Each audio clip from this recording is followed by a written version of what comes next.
नमस्कार साथियों, कैसे हैं आप? आशा करता हूँ कि आप बहुत अच्छे होंगे और अपनी पढ़ाई बहुत अच्छे, ज़बरदस्त, शानदार, लाजवाब तरीके से कर रहे होंगे। तो इसी के साथ हम लोग आगे बढ़ते हैं। तो हम लोग अभी जो एएलपी सीबीटी 2 की तैयारी कर रहे हैं, यानी एएलपी सीबीटी 2 के लिए नाम मात्र का कुछ समय बचा है। यानी बहुत जल्दी आपका एएलपी सीबीटी 2 होने वाला है और इसकी तारीख के जो डेट है ना वो भी फिक्स हो गई, यानी 19 मार्च को क्या होगा, एएलपी सीबीटी 2 होना कंफर्म है। तो हमारे पास जो 15 से 17 दिन का जो समय है ना, तो हम उसमें जितना भी हो सके, जितना भी ज़्यादा हो सके, हमको उतना ज़्यादा टॉपिक कवर करने की आवश्यकता है।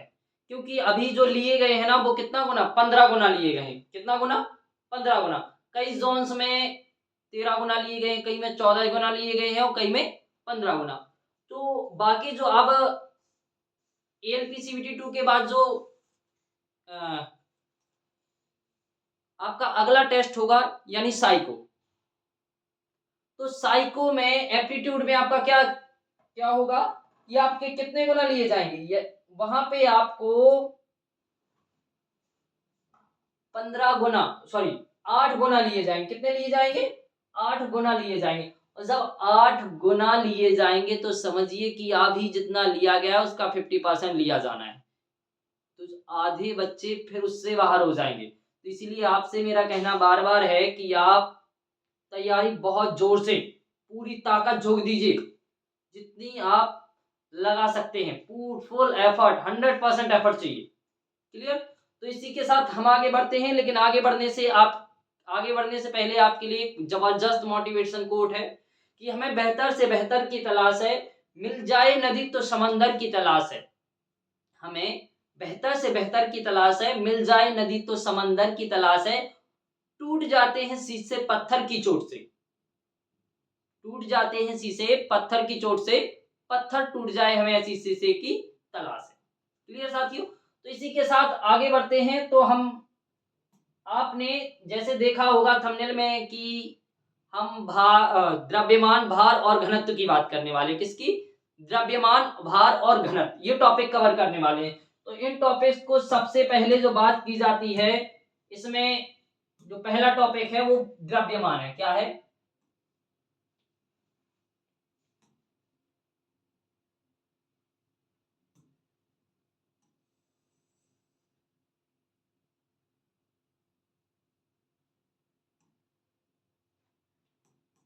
ये आपका द्रव्यमान हो गया। तो सबसे पहले द्रव्यमान पढ़ रहे हैं हम लोग।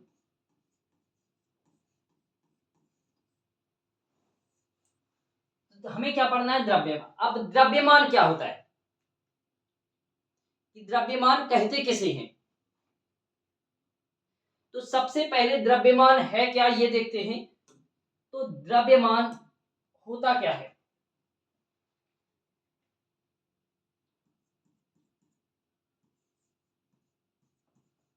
द्रव्यमान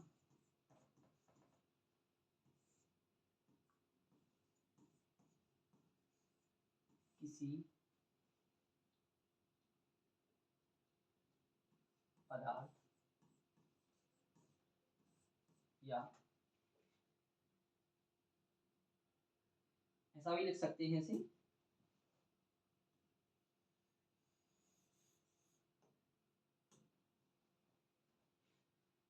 किसी वस्तु या पदार्थ की मात्रा को द्रव्यमान कहते हैं। क्या कहते हैं? किसी वस्तु या पदार्थ की मात्रा को द्रव्यमान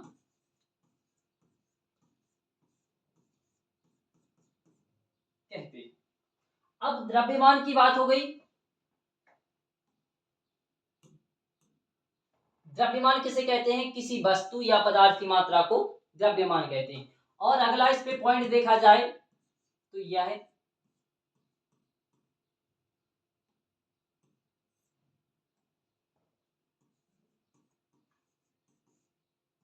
यह पदार्थ का आंतरिक गुण है। क्या है? यह पदार्थ का आंतरिक गुण है।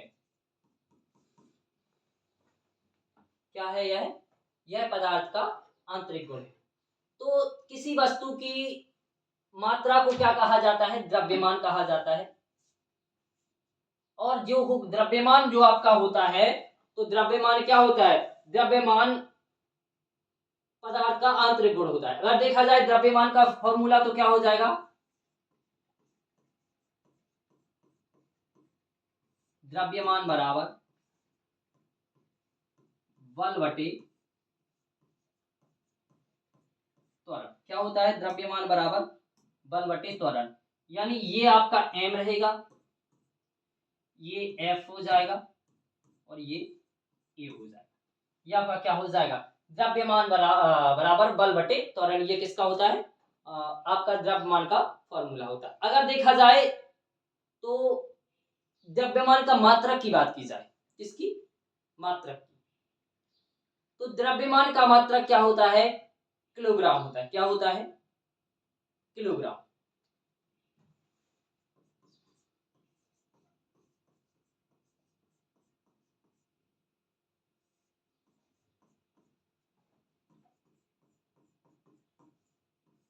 मात्रक किलोग्राम होता है। ठीक है। अगर इसे मापने की बात की जाए तो इसको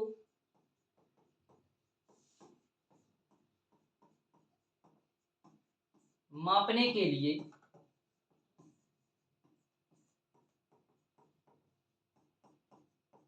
साधारण तुला का प्रयोग किया जाता है। क्या किया जाता है? साधारण तुला का प्रयोग किया जाता है।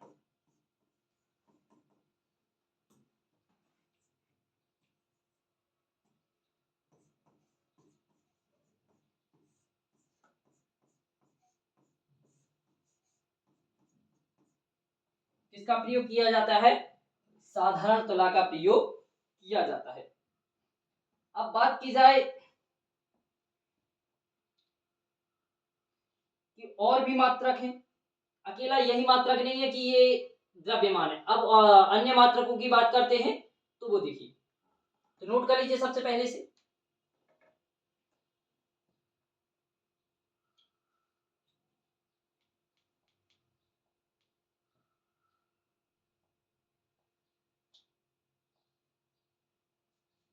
हो गया।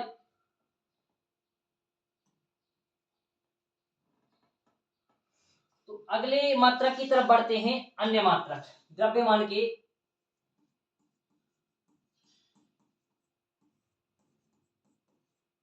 मान की अन्य मात्रक। तो देखो, अलग अलग पद्धतियों में जो द्रव्यमान के जो मात्रक होते हैं वो भी कैसे रहते हैं? अलग अलग रहते हैं। तो सबसे पहले देखा जाए एफपीएस में। एफपीएस में आपका क्या है? देखो, तो सबसे पहले पाउंड। अच्छा, एक नंबर आ गया, पाउंड देख लेते पहले। जो पाउंड है, ये पाउंड किस में है? तो एफपीएस पद्धति में द्रव्यमान का मात्रा,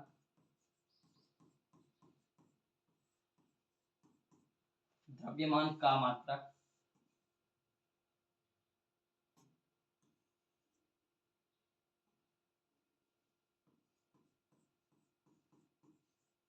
मात्रक पाउंड होता है। क्या होता है?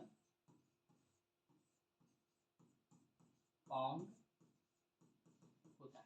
अगर देखा जाए एक पाउंड की बात की जाए कि एक पाउंड बराबर कितना होता है, तो यहां पे देखिए, यानी 1 पाउंड,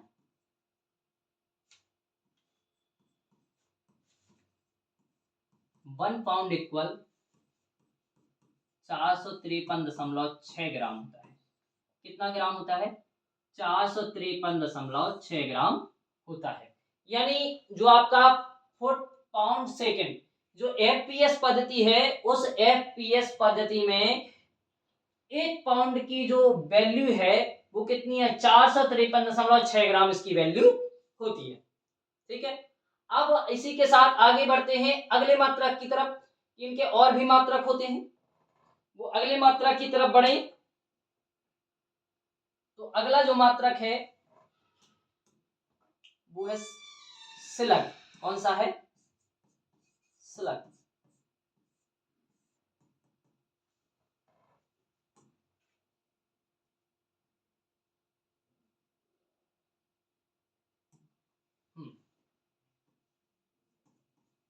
स्लग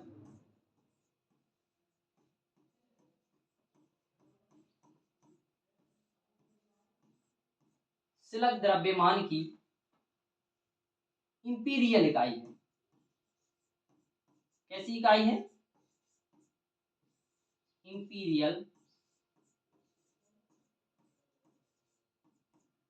इंपीरियल इकाई है। अगर देखा जाए एक स्लग बराबर कितना होता है, तो ये रहेगा आपका एक स्लग, 1 स्लग इक्वल टू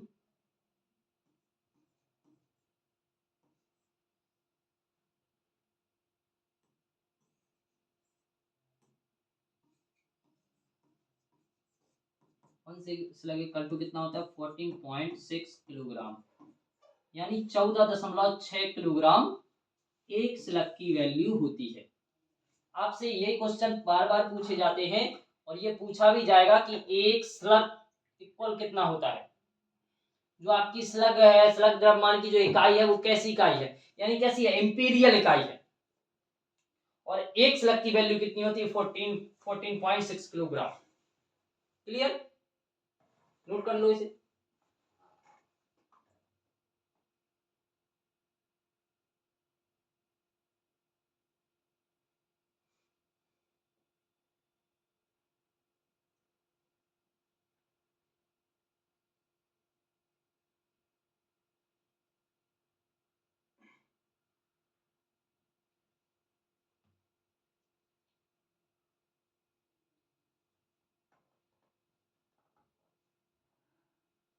ठीक है, और आगे बढ़े इसी के साथ एक और अपना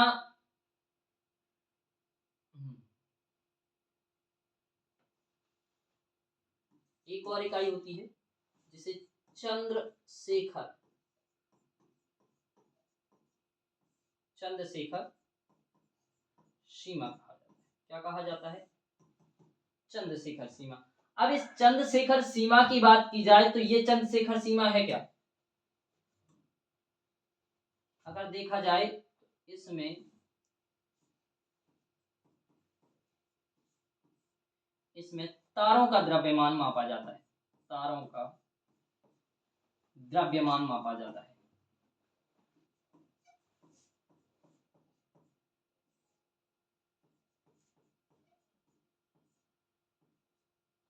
मापा मापा जाता है। अब तारों का द्रव्यमान मापा जाता है तो तथा इसे सीधा लिखिए लो, ऐसे ही यहाँ पे चंद्रशेखर सीमा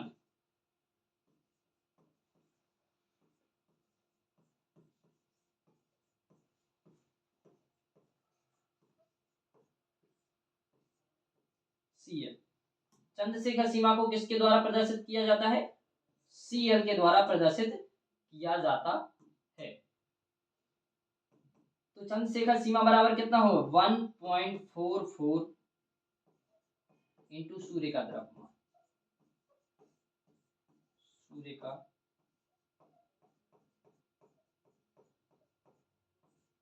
सूर्य का द्रव्यमान। अब यानी एक चंद्रशेखर बराबर कितना होता है, 1.44 इंटू सूर्य का द्रव्यमान होता है। और अगर सूर्य के द्रव्यमान की बात की जाए कि सूर्य का द्रव्यमान कितना होता है, ये भी तो क्लियर होना चाहिए, तो ये भी पूछा जा सकता है। तो सूर्य का द्रव्यमान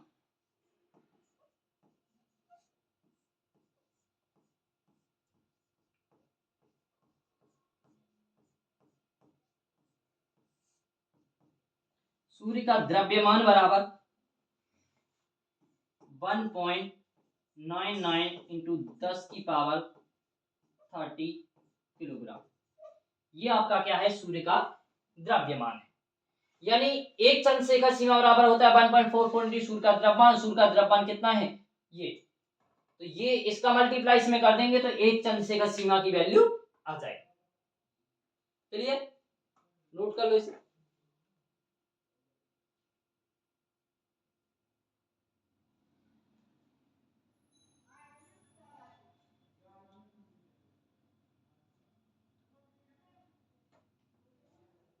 हो गया नोट, आगे बढ़े। इसके साथ एक और इकाई देखी जाती है इसकी, चौथे नंबर पे परमाणु द्रव्यमान इकाई।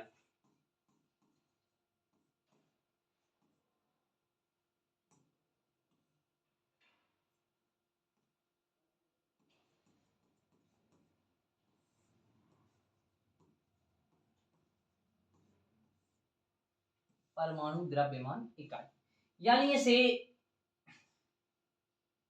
इसमें भी किसका द्रव्यमान मापा जाता है। अब द्रव्यमान की बात की जाए तो द्रव्यमान देखो, इसमें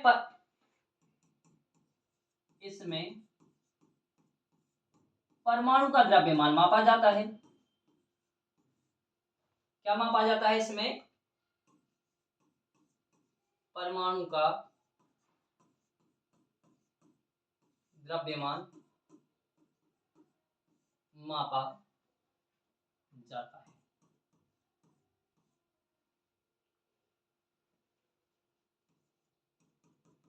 तो अगर देखा जाए परमाणु का द्रव्यमान यानी क्या होता है, एटॉमिक मास यूनिट, यानी एक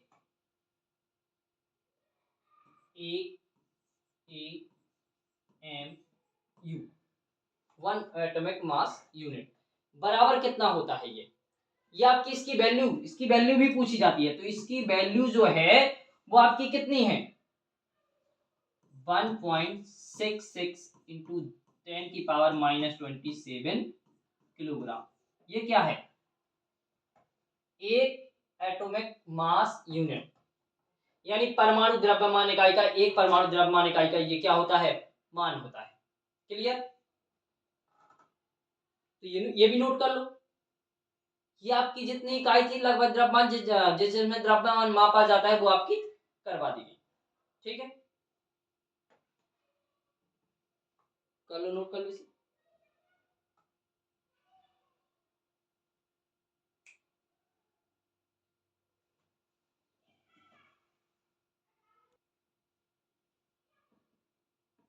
हो गया, तो इसी के साथ आगे बढ़ते हैं।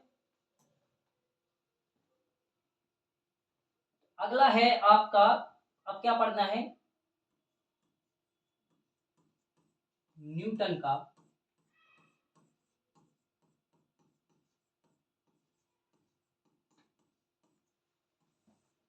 गुरुत्वाकर्षण का नियम।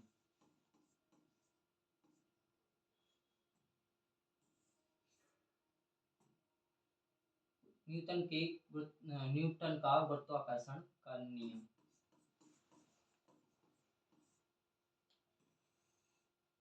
अब न्यूटन के गुरुत्वाकर्षण का नियम क्या है, सबसे पहले तो ये देखो कि है क्या। अगर देखा जाए तो इस नियम के अनुसार,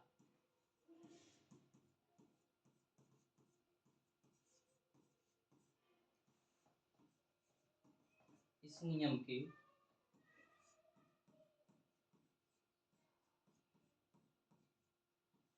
अनुसार दो अलग अलग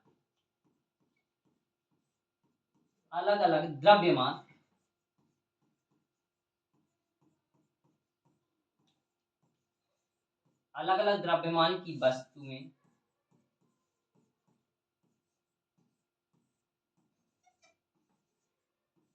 कुछ दूरी पर रखी,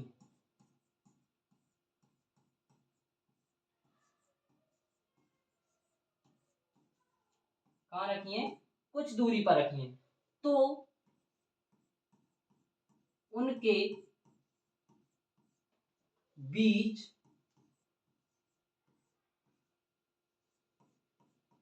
लगने वाला गुरुत्वाकर्षण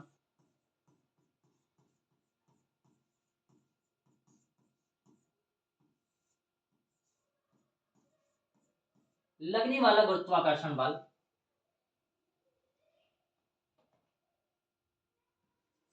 उनके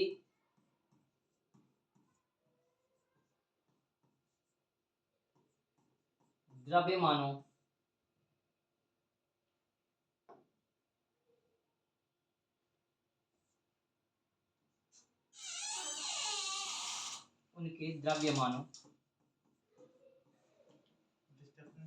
के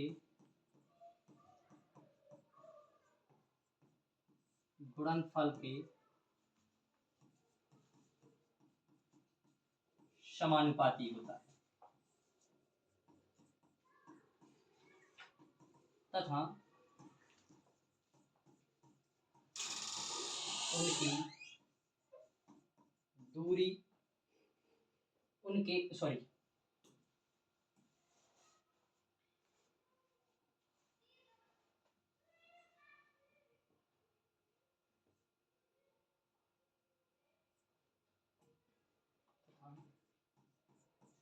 उनके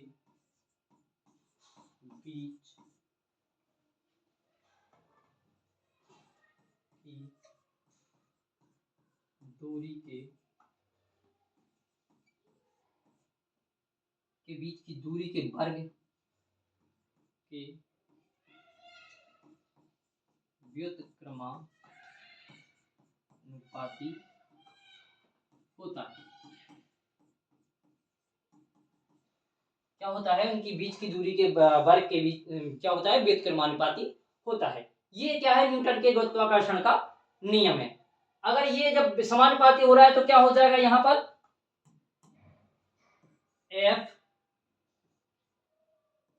F समानुपाती, अगर दो द्रव्यमान है m1 और m2 तो ये इनके क्या हो जाएगा, गुणनफल के समानुपाती हो जाएगा, गुणनफल के समानुपाती हो जाएगा। ये देखिए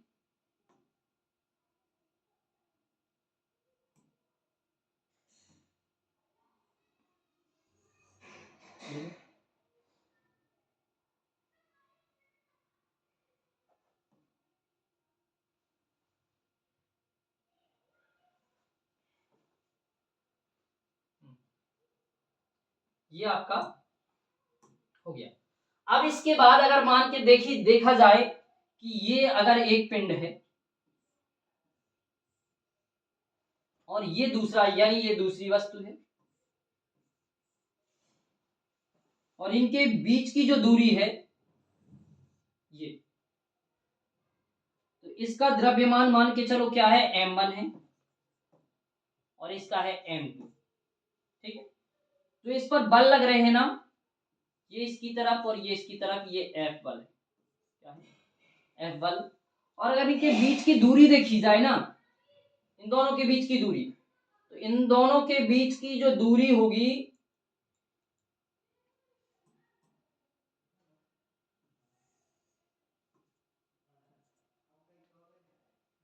इन दोनों के बीच की दूरी क्या है, ये r है, क्या है, r है।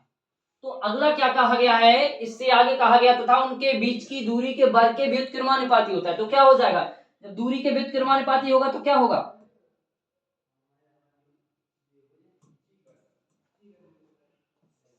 F समानुपाती 1/r²। जब इतना हो जाएगा तो F बराबर क्या हो जाएगा, F समानुपाती m1 m2/r²। क्या हो जाएगा ये,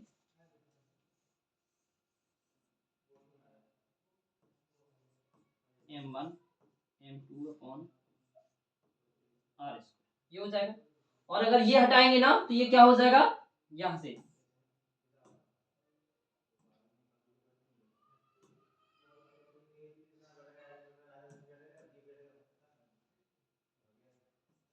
F बराबर Gm1 m2 upon r square. तो G बराबर क्या आ जाएगा, ये आपका G बराबर कितना हो जाएगा, कैपिटल G। तो कैपिटल G बराबर ये आपका हो जाएगा m1 m2 upon f r square. ये हो जाएगा कि नहीं। तो इसे नोट कर लीजिए सबसे पहले, ये आपके गुरुत्वाकर्षण का नियम है।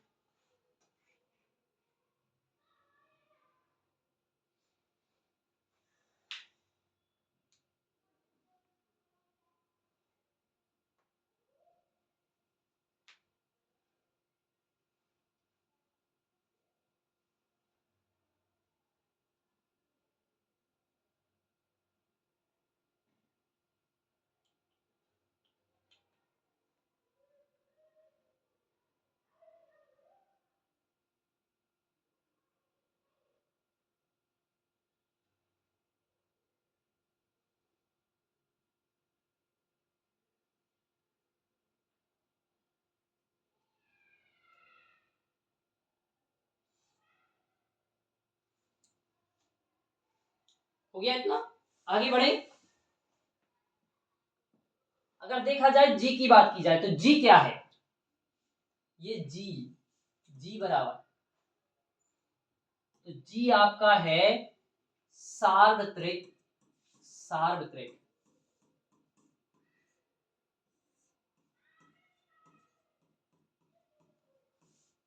गुरुत्वाकर्षण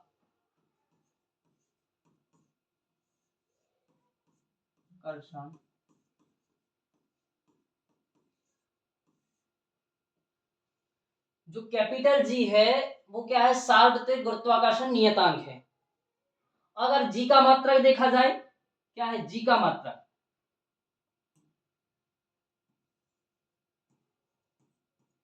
जी का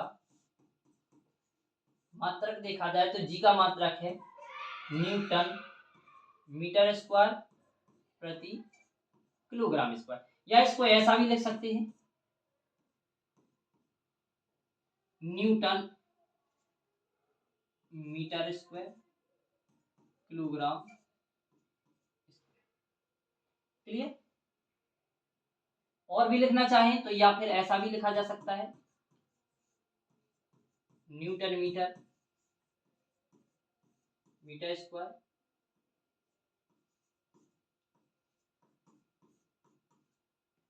ये आपका क्या है, मात्रक। क्लियर। तो ये आपका क्या हो गया, जी का मात्रक हो गया। अगर अब देखा जाए जी का मान, कि जी का मान कितना होता है, तो जी का जो मान है आपका वो कितना हो जाएगा, जी का मान, तो जी का मान आपका हो जाएगा 6.67 इंटू 10 की पावर -11 न्यूटन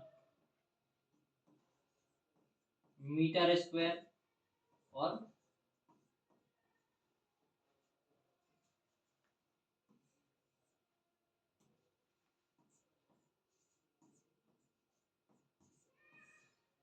किलोग्राम इनवर्स 2। ठीक है, तो ये क्या हो जाएगा, जी का मान हो जाएगा। अब जी के मान की बात की जाए कि जी के मान की खोज किसने की थी, तो जी के मान की खोज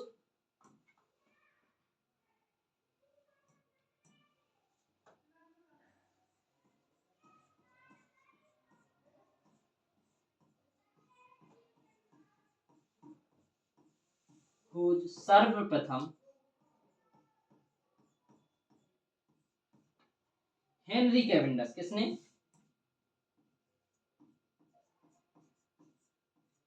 हेनरी कैवेंडस, हेनरी कैवेंडस ने की।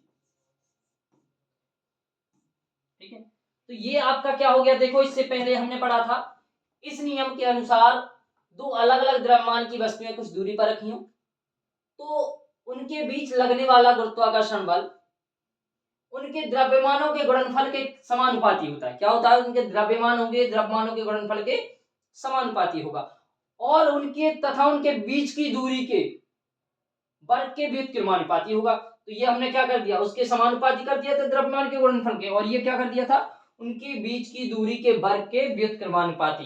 तो इसलिए क्या हो जाएगा, ये F समानुपाती m1 into m2 upon are square. ये जी क्या है, जी सार्वत्रिक नियतांक है, और नियतांक यानी जी बराबर कितना होगा, m1 into m2 upon F R square. तो इसके बाद जो किया वो क्या है, जी सार्वत्रिक नियतांक है। जी का मात्रक देखा जाए तो न्यूटन मीटर स्क्वायर, या newton metre square kilogram inverse, या फिर newton metre square kilogram inverse. और जी का मान देखा जाए तो जी का मान है 6.67 इंटू 10⁻⁻11 न्यूटन मीटर स्क्वायर प्रति किलोग्राम। और अगर खोज की बात की जाए तो खोज देखो, जी के मान की सबसे पहले खोज किसने की थी, हेनरी कैवेंडिश ने की थी।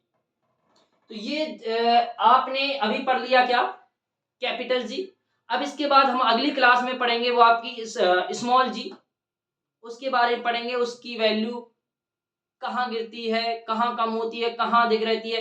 इससे बहुत सारे सवाल पूछे जाते हैं आपसे, तो घबराइए नहीं। मैं आपका पूरा सिलेबस यानी बिल्कुल A to Z सिलेबस करा के रहूंगा जब तक कि आपका सिलेक्शन नहीं हो जाए। और हाँ, अगर आपको वीडियो अच्छी लगी हो तो चैनल को सब्सक्राइब और बेल आइकन जरूर दबा दें, क्योंकि जैसे अगले आने वाली वीडियो की नोटिफिकेशन आप तक पहुंचती रहे। जय हिंद साथी।